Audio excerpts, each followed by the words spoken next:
Welcome to Wizard.com. This is Ashwini, Maths tutor.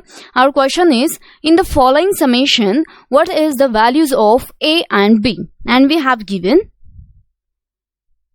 A6 plus 7B is 16A.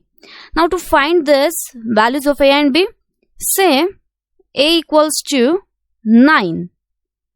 So we get 9 plus 7 is 16. So if A is 9, B equals to 3. So that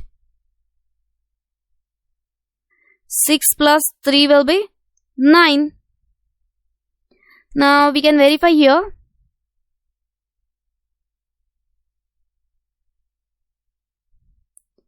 A is 9. So 96 plus 7.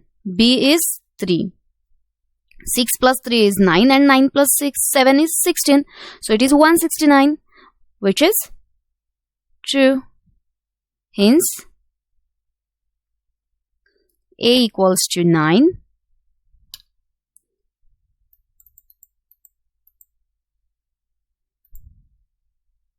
A equals to 9 and B equals to 3.